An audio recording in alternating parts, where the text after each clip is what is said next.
ओम शांति। ओम शांति। आज की तारीख है 20 जुलाई 2023। साकार मोहवाक्य। बाबा कहते, मीठे बच्चे, शिव बाबा का चित्र एक कोठरी में रख दो, घड़ी घड़ी जाकर उसके सामने बैठ बातें करो, तो सारा दिन याद बनी रहेगी। शिव बाबा का चित्र एक कोठरी में रख दो, घड़ी घड़ी जाकर उसके सामने बातें करो, सामने बैठो बातें करो, तो सारा दिन याद बनी रहेगी। घड़ी घड़ी जाते हैं बाबा के पास, जैसे कोई बात होती है तो तुरंत फ़ोन करते हैं ना, किसी को बतानी होती है तो बाबा से ऐसे ही बातें करते हैं। बाबा ऐसा हो गया, बाबा ऐसा हो गया। कोठरी में जाते हैं बाबा के पास, सबके पास है ना बाबा की, है तो जाके बातें करोगे ना, साकार अनुभव करोगे। बाबा कहते, मीठे बच्चे, शिव बाबा का चित्र एक कोठरी में रख दो, घड़ी घड़ी जाकर उसके सामने बैठ बातें करो, तो सारा दिन याद बनी रहेगी। आज का प्रश्न, नया और अनोखा प्यार कौन सा है?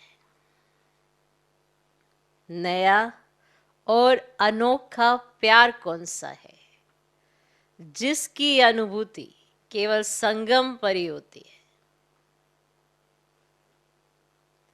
नया और अनोखा प्यार कौन सा है जिसकी अनुभूति केवल संगम पर ही होती है?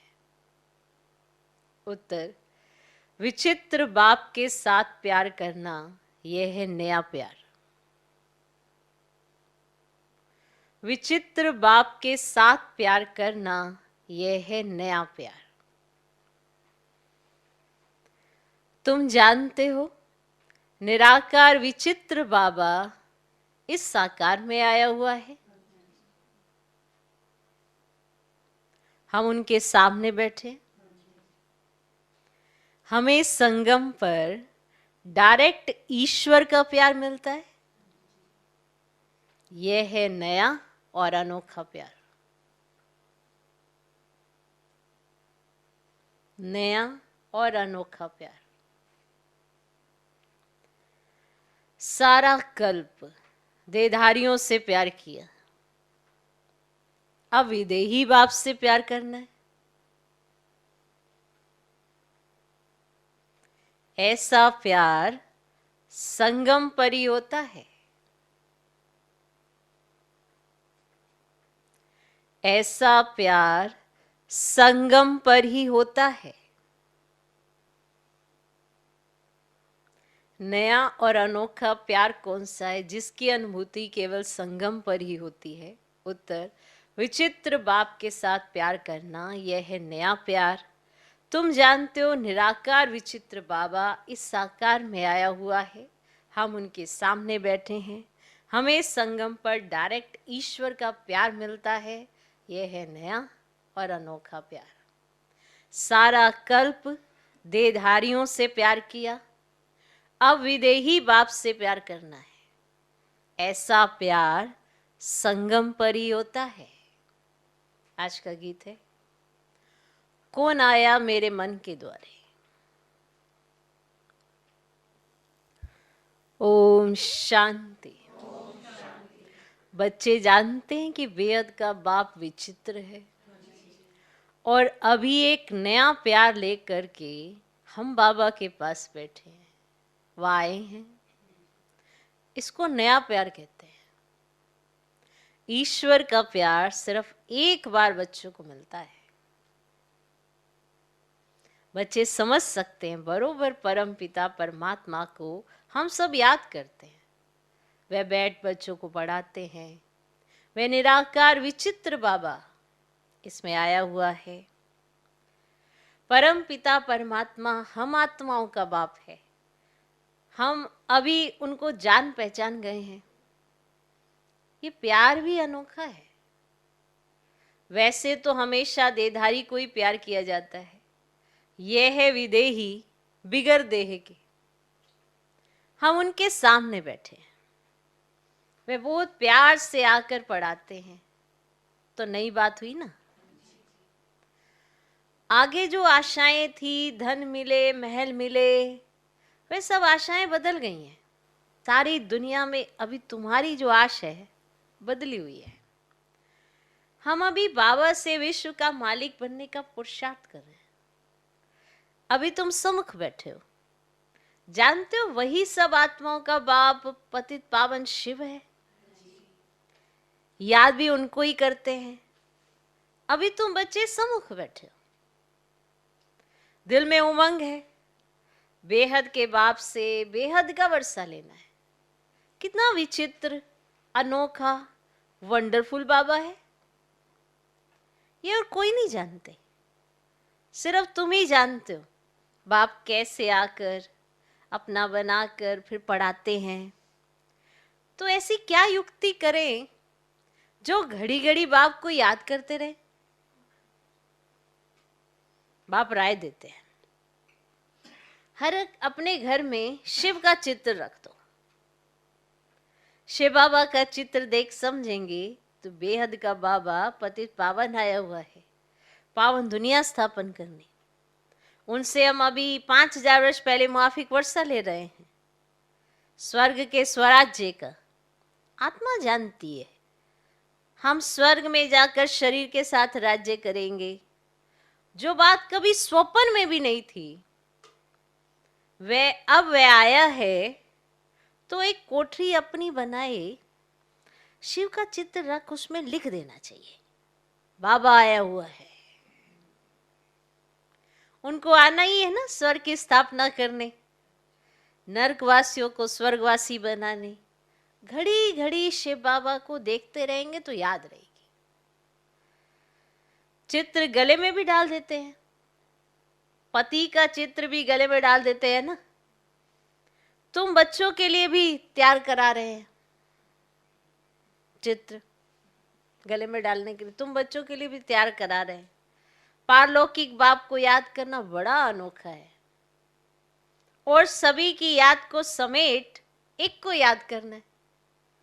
जैसे भक्ति मार्ग में भी अपने घर में पूजा की कोठी अथवा मंदिर बनाते हैं, वैसे ज्ञान मार्ग में भी कोठी बनाए, उसमें सिर्फ शिव बाबा का चित्र रखना चाहिए।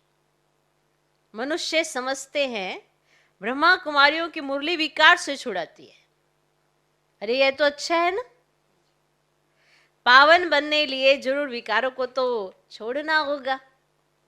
बिगड़ते हैं, भक्ति क्यों छोड़ते हो? ऐसे बिगड़ते हो, भक्ति क्यों छोड़ते हो? अच्छा, हम भक्ति करते हैं परंतु एक की, दूसरा ना कोई, और संग बुद्धि योग तोड़ देना है। तुम्हारी युद्ध माया से है। तुम बाप को याद करते हो, माया तोड़ने की कोशिश करती है। हमको शिव बाबा से वर्षा मिलता है, ऐसे याद करते रहेंगे, शिव बाबा को देखते रहेंगे तो तुम्हारी कोठी बैकुंठ बन जाएगी। तुमने कोठरी सी बनाई है ना बाबा के लिए, वो भी बैकुंठ बन जाएगी। और मीरा भी भक्ति करती थी तो बैकुंठ का साक्षात्कार करती थी। उनको भी साक्षात्कार कराने वाला शिव बाबा है। और तुम्हारी बुद्धि में अब आया है हम शिव बाबा से विश्व का मालिक बनते हैं, और भक्ति मार्ग में ये पता ही नहीं रहता शिव क्या करते, क्यों उस पर बलि चढ़ते हैं। तुम समझते हो सबसे ऊंचे शिव बाबा, उनको ही परमात्मा कहा जाता है। और परमात्मा से जरूर नई चीज मिलेगी। उनको हेवनली गॉड फादर कहा जाता है, और स्वर्ग में है श्री कृष्ण, उनको फादर नहीं कहेंगे, वे तो बच्चा है ना। और स्वर्ग स्थापन करने वाला बाप है निराकार, वह देहधारी नहीं। अब यूं तो आजकल सबको फादर कहते रहते हैं, अब गांधी को भी बापूजी कहते हैं, परंतु सब धर्म वाले नहीं कहेंगे। अर्थ तो समझते नहीं, कहेंगे सब धर्म वाले बापूजी, हाँ नहीं कहेंगे। अर्थ तो समझते नहीं। तुम जानते हो सबका बापूजी शिव बाबा है। सबका बापूजी शिव बाबा है। शिव दादा नहीं, बाबा। वे निराकारी दुनिया में रहते हैं। अब श्री कृष्ण को याद करेंगे, लेकिन वह तो बैकुंठ निवासी है। ऋषि मुनि आदि सब देहधारी यहाँ होकर गए हैं, और परमात्मा निराकार, उनको देह तो है नहीं। तो सर्वव्यापी के ज्ञान कारण ही ना बुद्धि किसकी भी चलती नहीं है। ये जो सर्वव्यापी की बात लगा दी ना, इससे बुद्धि चलती नहीं है। तो बाप आकर बुद्धि का ताला खोलते हैं। अब यहाँ है नई बात। और सत्संग में ऐसे नहीं समझते कि शिव बाबा नॉलेज दे रहे हैं, और वहाँ तो सब देदारी बैठे हुए हैं। तुमको निश्चय है, हम निराकार बाप से सुन रहे हैं। निराकार जरूर जब साकार में आए तब तो पहचान दे। तो कल्प कल्प बाप आते हैं, तो आकर मालिक बनाते हैं। फिर भी माया कितना हैरान करती है, विघन डालती है। रुद्र ज्ञान यज्ञ में असुरों के विघन पड़ते हैं। देह अभिमान आने से ही विघन पड़ते हैं। बाबा कहते अपने को अशरीरी समझो। हम तो बाबा के बने हैं, बाबा वापिस लेने आए हैं। यह शरीर छोड़ अब वापस जाना है। अपने से बातें करो। सूक्ष्म देहधारी व स्थूल देहधारी सबकी याद छोड़नी है। ठीक, चाहे कोई सूक्ष्म देहधारी हो चाहे स्थूल देहधारी हो, सबकी याद छोड़नी है। पक्का पक्का निश्चय करना है। हम आत्माएं परम धाम से आई हैं, वहां के हम रहने वाले। और सतयुग में इतने जन्म राजाई की, 84 जन्म लिए, अब नाटक पूरा होता है। वापस जाना है। घर में कोई हंगामा हो तो कोठरी में शिव का चित्र रख दो। और ब्राह्मण लोग स्त्रियों को कहते हैं कि शिव की पूजा नहीं करनी है, परंतु शिव बाबा तो आते ही हैं माताओं के लिए। शिव के ऊपर तो बहुत जाकर लोटियां चढ़ाते हैं। पुजारी लोग खुश होते हैं क्योंकि माताएं सबसे जास्ती पैसे रखती है। इतनी माताएं आई हैं, ये सबसे जास्ती पैसे रखती है। देखा कितनी वंडरफुल तरीके से बाबा सुना था ना। तो पुजारी लोग तो बहुत खुश होते हैं क्योंकि माताएं सबसे जास्ती पैसे रखती हैं। और भक्ति की सच्ची भावना अबलाओं माताओं में रहती है। पुरुष तो जैसे खग्गे हैं, पुरुष तो जैसे खग्गे हैं, माना कोई भाव ही नहीं। घड़ी घड़ी बाहर निकल जाते हैं। बुद्धियोग बहुत भटकता है। पत्नी का पति तरफ बहुत मोह जाता है। तुम बच्चे समझते हो यह दुखधाम है। अब सुखधाम स्थापन करने वाला बाबा आया हुआ है। युक्तियां रचनी है। हम बाप को कैसे याद करें?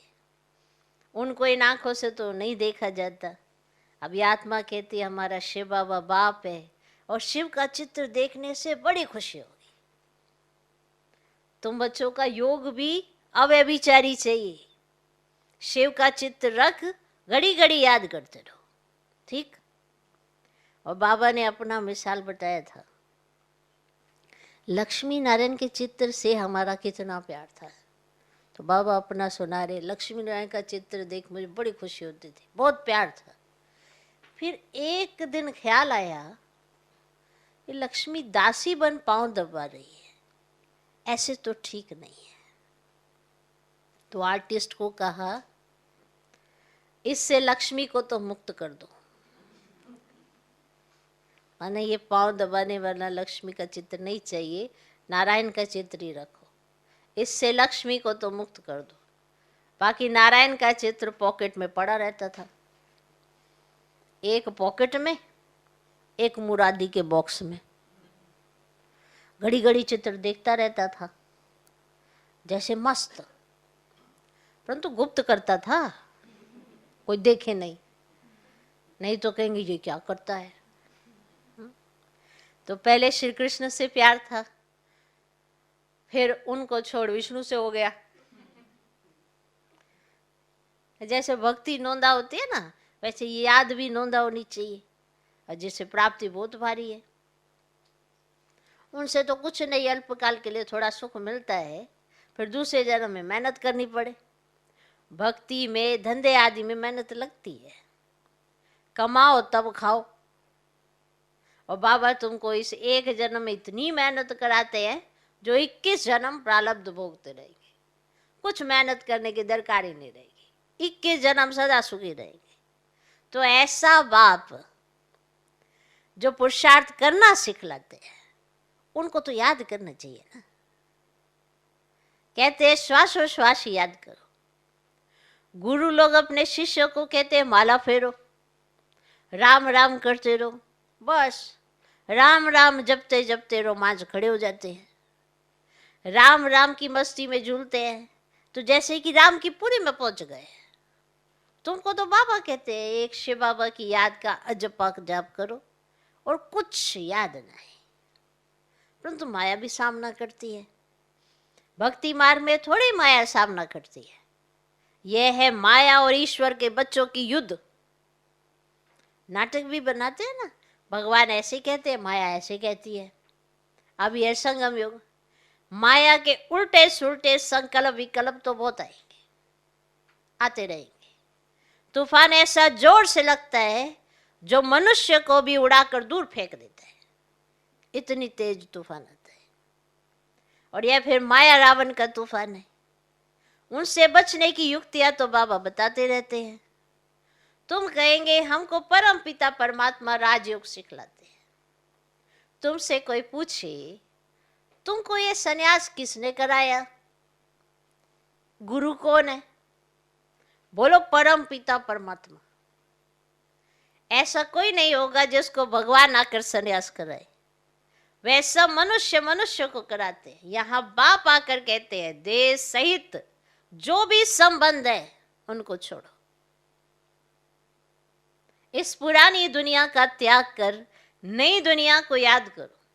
सन्यासी ऐसे थोड़े ही कहेंगे। अब तो प्रैक्टिकल में पुरानी दुनिया का विनाश होना है, इसीलिए सबका बुद्धि से त्याग कर एक बाप से बुद्धि लगानी है। तुम सगाई करते हो ना, देहधारी को याद किया तो सगाई कच्ची हो जाएगी। सर्वधर्मानी, मैं फलाना हूं, ये हूं, वे सब छोड़ अपने को आत्मा समझो। 84 जन्मों को तो तुम जान गए हो, अब खुशी से वापस जाते हैं।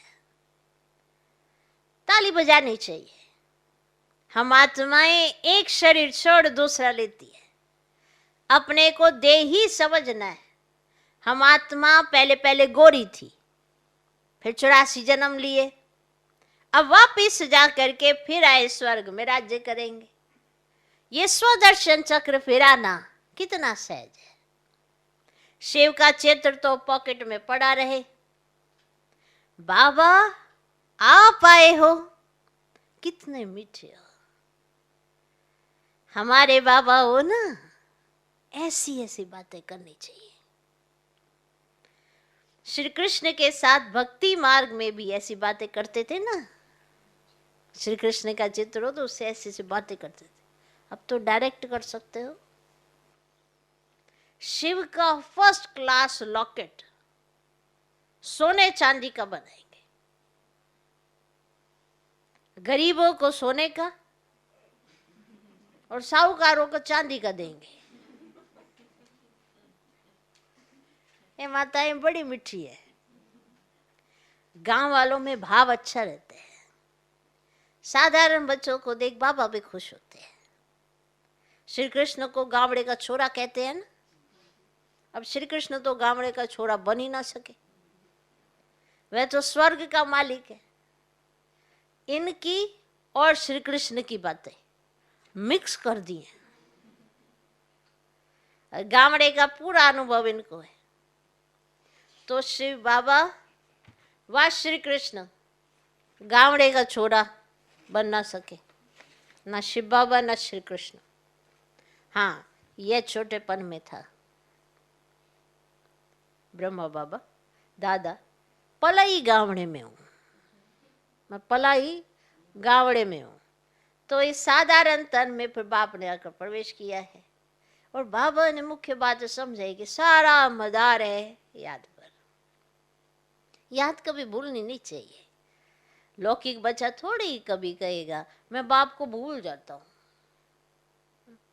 सजनी कभी साजन को भूल जाती है क्या? इम्पॉसिबल है। अब यह है तुम बच्चों के लिए मेहनत, निरंतर याद के अभ्यास से ही देखो बच्चे विक्रम विनाश होंगे, नहीं तो फिर सजा खानी पड़ेगी और विजयमाला में आ नहीं सके। कमाल है बाप की जो बुढ़ियों, गरीबों, गणिकाओं, अहिल्याओं, कुब्जाओं आदि को अपना आकर अपना बनाते हैं। अब यूं तो कोई चित्र की दरकार नहीं है, परंतु माया भुला देती है इसलिए चित्र रखा जाता है। बुद्धि में रहना चाहिए। हम जाते हैं बाबा के पास, रास्ता देख लिया है मुक्ति जीवन मुक्ति का, और कोई पंडा होता ही नहीं है। इनको इंद्रप्रस्थ भी कहते हैं। कोई पतित आकर छिप करके बैठेगा तो पत्थर बुद्धि बन जाएगा। बाबा तो अंतर्यामी है ना, ये बाबा बाहरयामी है, ब्रह्मा बाबा, और शिव बाबा अंतर्यामी है। उस बाबा को झट मालूम पड़ जाता है पतित छिपा हुआ बैठा है। तो जिसने ऐसे पतित को लाया उनको, और जो पतित आकर बैठा होगा उन दोनों को सजा मिलेगी। इसीलिए कभी भी पतित को नहीं लाना चाहिए। लो ऐसे कड़े हैं, कोई पतित छी छी को नहीं बिठाना चाहिए, नहीं तो बड़ी कड़ी सजा के भागी बन जाएंगे। यहां कोई चोरी ठगी चल ना सके।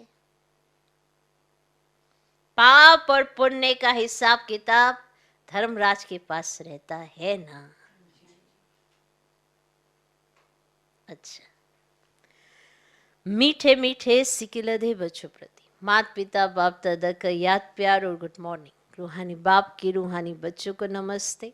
हम रूहानी बच्चों की भी रूहानी बाप को नमस्ते नमस्ते नमस्ते। Good morning good morning good morning. धारणा के लिए मुख्य सर पहला पॉइंट, सभी की याद को समेट बुद्धि योग सभी से तोड़ एक बाप की याद में रहना है।